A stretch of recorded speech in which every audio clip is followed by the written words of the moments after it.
నమస్తే friends, welcome to ఎక్కలాస్ kitchen.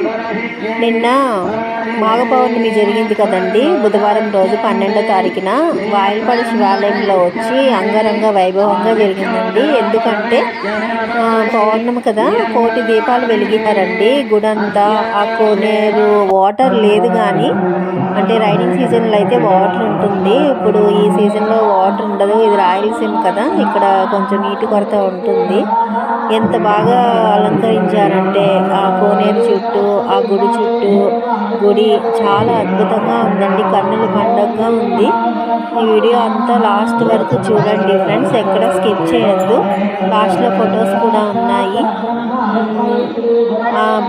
పరమశివుని కృపా కటాక్షాలు మనందరికీ ఉండాలని మనస్ఫూర్తిగా కోరుకుంటానండి. వీడియో నచ్చితే కనుక లైక్ చేయండి, షేర్ చేయండి, సబ్స్క్రైబ్ చేయండి ఫ్రెండ్స్. Thank you.